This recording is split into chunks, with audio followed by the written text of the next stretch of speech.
My first memory of OCD is when I was around 5. And I remember when my mom was out and my grandma was watching me, I would count to the number 105 over and over because 105 felt safe for whatever reason.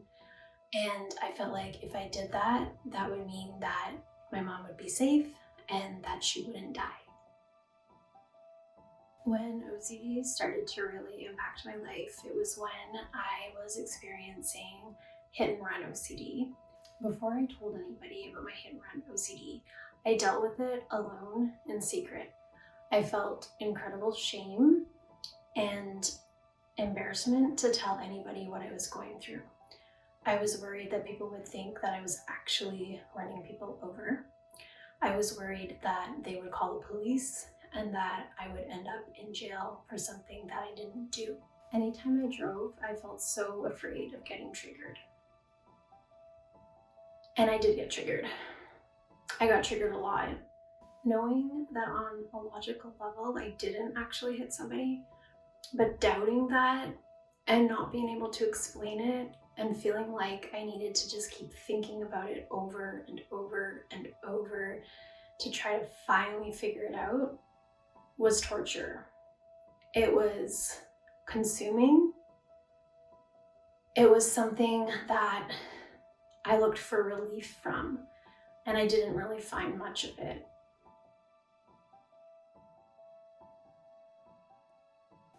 It took a long time before I was diagnosed. My mom told me that when I was young, I would become very upset anytime that she wanted to use the oven or the stove. And I remember being afraid of fire, and to this day, I still have triggers that surround fire. So my mom called public health to tell them what was going on and to ask them for advice about what to do. And she explained how I became hysterical if she was trying to use the stove or the oven.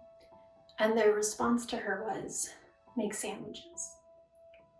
So I had the potential opportunity of getting help at 5 years old, but that didn't happen. When I was around 18, I went to see a physician and told them that I'm pretty sure I have OCD. They asked me, do you wash your hands all the time? And I said no. Then they asked, do you like to have everything lined up perfectly? And I said no. And they told me, you don't have OCD. I was around 30 years old when I finally engaged in exposure and response prevention treatment, which is evidence-based treatment for OCD. And that was when I was finally ready. The OCD had taken on various subtypes over the years, some worse than others. And I remember there being a specific trigger that happened that brought me into compulsions where I was calling audiologists across the city, convinced that I was going to lose my hearing, and basically demanding that somebody take me in that very day because I needed reassurance. And for some reason, it was something about that and the urgency of it that hit me on a different level. And I felt like it's time to take this step. Luckily by then, I was a bit more familiar with the OCD community, and I was able to reach out to a therapist that I trusted, and they were able to help guide me effectively through exposure and response prevention therapy. I think the trigger that most impacts my life right now is my fear of traveling without my partner being home. If I travel with my partner and someone else has to watch our cats, I worry that they'll die. I used to fixate on thinking there'd be a house fire, and for some reason, if I was home, there wouldn't be. And so it's hard for me to travel unless my partner is at home, because I trust him the most to look out for them. I've never really worked on the travel trigger because it seems like all I would have to do is travel to get somewhere. And I don't know how realistic that is. And I think also maybe I'm just scared to work on that particular area. I want people to know that the media does a horrible job of representing OCD. It doesn't represent OCD. It absolutely misrepresents OCD. There are countless examples within TV shows, in articles, in magazines, and in everyday conversation that continue to perpetuate the stereotypes and the misunderstanding about OCD. I want people to know that OCD is not a quirk. OCD is not something that I joke about saying, oh yeah, I'm so OCD. I might joke about it with friends in the OCD community. I might joke about it as a way to cope, but not in the way that the media portrays the lighthearted attitude that's associated with OCD. It's nothing like what you see in the media.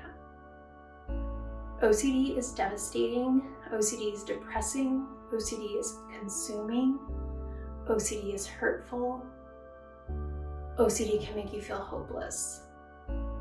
What hope means to me in the conversation around OCD is that there is hope. I never ever thought that I would be one of those people who could recover. I would read about people who had gone through exposure and response prevention therapy and the successes and how much better they were doing. And I felt firmly that that would not be me, that was them, but that's not something that I could do. And I didn't. I haven't done it in all aspects of my OCD,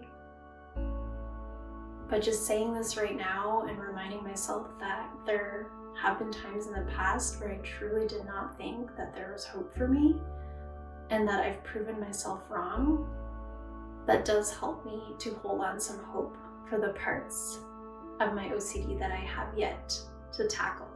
And I hope that anyone watching this who has OCD is able to find some hope for themselves, even if it starts really small. New research is incredibly important to the field of OCD and helping others. There is so much misunderstanding about OCD. And the more research there is, the more awareness there is, the more knowledge there is, the more conversation there is, the more of a chance we have of changing all of the misrepresentation, all of the stereotypes, all of the stigma. In my experience going to OCD conferences, there's been a lot of people that I've encountered who have really severe OCD. And it's scary when I hear about those stories because treatment is often a lot more complicated for them. And that's also where the research needs to come into play. Just like there are so many different subtypes of OCD, there are also different levels of severity. And there's more than just one type of treatment. And I think in general, the brain has so much to it that we don't understand in regards to not only OCD, but so many other areas. And the more we can understand how our brains function, how a healthy brain functions, how we can help guide our brain towards cultivating that healthiness, I think the more people can live a life of wellness and stability. It doesn't mean that there won't be bumps along the road. There definitely still are bumps along the road. But if there's research, there's hope.